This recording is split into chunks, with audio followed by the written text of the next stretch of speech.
மக்களை இன்னைக்கு நம்ம பார்க்க போகிறது ஒரு ஸ்பெஷலான ரெசிபி. ரொம்பவே கலக்கலப்பாக போயிட்டு இருக்க குக்கு வித் கோமாளி சீசன் 6லேருந்து ஜீ தமிழில் நடித்து பேர் வாங்கின செம்பருத்தி சீரியலோட ஆக்டர் ஷபானா அவங்க செஞ்சு காட்டி அசத்தின கேரளா ஸ்டைலை வச்சு ஒரு ப்ரான் கறி தான் இன்னைக்கு நம்ம பார்க்க போகிறோம். Hi guys, welcome back to my channel. நான் சுபத்ரா நாராயணன். ஷபானா செஞ்சு காமிச்ச இந்த ப்ரான் கோகோனட் கறி ரொம்ப ரிச்சாக இருக்கும், ஸ்பைசியாக இருக்கும். உங்கள் வீட்லேயும் எல்லாரும் சேர்ந்து சந்தோஷமாக சாப்பிடுவாங்க. அப்பேற்பட்ட யம்மியான இந்த ப்ரான் கறி செய்கிறதுக்கு முதல்ல ப்ரானை மேரினேட் பண்ணிக்க போகிறோம். அதுக்கு 500 கிராம் சுத்தம் செஞ்ச இறாலை எடுத்திருக்கேன்.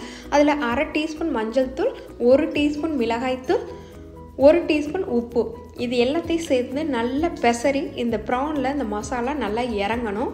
இதை கிளறி வச்சுட்டு ஒரு 15 நிமிஷம் அப்படியே இதை தனியாக வச்சுருங்க. அதுக்கப்புறமா இந்த கறி செய்கிறதுக்கு முதல்ல தேங்காய் எண்ணெய் யூஸ் பண்ண போகிறோம். ஒரு பேனில் 3 டேபிள் ஸ்பூன் தேங்காய் எண்ணெயை நல்லா தாராளமாக அள்ளி தெளிக்க விடுங்க. எண்ணெய் நல்லா சூடானதுக்கப்புறமா தாளிக்கிறதுக்கு 1/2 டீஸ்பூன் கடுகு, 1/4 டீஸ்பூன் வெந்தயம். இந்த கடுகும் வெந்தயமும் நல்லா பொரியட்டும். இதை அப்படியே லைட்டாக சாட்டே பண்ணிக்கோங்க. அதுக்கப்புறமா சின்ன வெங்காயம் சேர்த்திங்கன்னா அந்த டிஷ்ஷு செம்ம டேஸ்ட்டாக இருக்கும். அதனால் ஒரு 10 சின்ன வெங்காயத்தை நறுக்கி வச்சுருக்கேன். அதையும் சேர்த்து வெங்காயத்தோட கலர் மாறணும் அந்த அளவுக்கு வெங்காயத்தை வதக்கினதுக்கப்புறமா 1 டீஸ்பூன் இஞ்சி, 10 ஸ்லைஸ் பண்ண பூண்டு, 2 ஸ்லிட் பண்ண பச்சை மிளகாய், இது எல்லாத்தையும் சேர்த்து ஒரு 1லேருந்து 2 நிமிஷத்துக்கு அப்படியே சாட்டை பண்ணிக்கோங்க. இதை வதங்கினதுக்கப்புறமா நம்ம ஒரு மீடியம் சைஸ் தக்காளி சேர்த்துக்க போகிறோம். இந்த தக்காளியும் சேர்ந்து நல்லா குக் ஆகணும், சாஃப்டாக குக்காகி வரணும். அந்த அளவுக்கு வதக்குனதுக்கப்புறமா இதில் 1 டீஸ்பூன் மஞ்சள் தூள், 1/2 டீஸ்பூன் மிளகாய்த்தூள், 2 டீஸ்பூன் மல்லித்தூள், தனியாத்தூளில் இது எல்லாத்தையும் சேர்த்து இந்த மசாலாவிலேருந்து எண்ணெய் பிரிஞ்சு வரணும். அந்த அளவுக்கு இதை நல்லா வதக்கிக்கலாம். இதை வதக்கிக்கிட்டே இருக்கும்போது நல்லா சுருளை அப்படியே எண்ணெய் பிரிஞ்சு வரும். அந்த நேரத்தில் நம்ம புரட்டி வச்சுருக்கோம் இல்லையா, அந்த இறாலையும் சேர்த்து ஒரு 2 நிமிஷத்துக்கு அப்படியே சாட்டே பண்ணிக்கலாம். இந்த மசாலா நல்லா இறாலில் இறங்க ஆரம்பிக்கணும். இதை நல்லா வதக்கிக்கலாம். இதை நல்லா வதங்கினதுக்கப்புறமா இதில் நம்ம 2 விதமான தேங்காய் பால் சேர்க்க போகிறோம். ஒன்று தின்னான கோகோனட் மில்க்கு, இல்லைன்னா நீங்கள் தண்ணி சேர்த்து ஒரு 1/2 கப் சேர்த்து ஒரு 5 நிமிஷம் சிம்மில் வைங்க. நீங்கள் சிம்மிலேயே இதை குக் பண்ணலாம். இல்லை ரொம்ப நேரம் குக் பண்ணால் அது ரப்பரி ஆயிரும். அதுக்கப்புறமா தேவையான அளவுக்கு உப்பு சேர்த்துக்குங்க. திக்கான கெட்டியான தேங்காய் பால் இருக்கும் இல்லையா, அது 1 கப் சேர்த்துட்டு கொஞ்சம் கருவேப்பிலையை அள்ளி தெளித்து விடுங்க.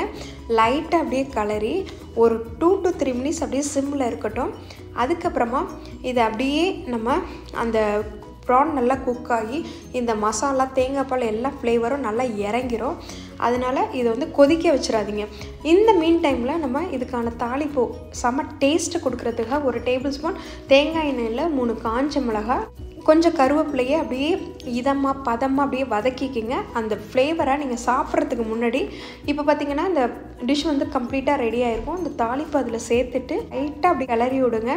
கிளறி விட்டுட்டு இந்த அடுப்பை அணைச்சிருங்க. இதை ஓவர் குக் பண்ணிட்டீங்கன்னா அந்த ப்ரான் ரப்பரி ஆயிரும்.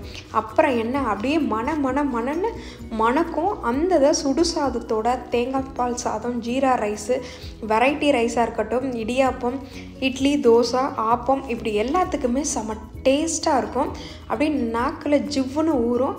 அந்த அளவுக்கு அந்த தேங்காயினோட ஃப்ளேவர் அப்படியே சுண்டி இழுக்கும். நம்ம தாளிப்புக்கு சேர்த்துருக்க கருவேப்பிலையோடு சாப்பிட்டு பாருங்கள், அடாடாடா வேறு லெவலில் இருக்கும். அப்புறம் என்ன, இன்னைக்கு பார்த்து இந்த ரெசிபி உங்களுக்கு ரொம்பவே பிடிச்சிருக்குன்னு நினைக்கிறேன். மீது வேறு ஒரு இன்ட்ரெஸ்டிங்கான ரெசிபியில் உங்களை எல்லாரும் சந்திக்கிறேன்.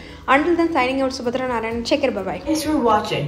Now please like, subscribe and share the video. See you next time. Bye.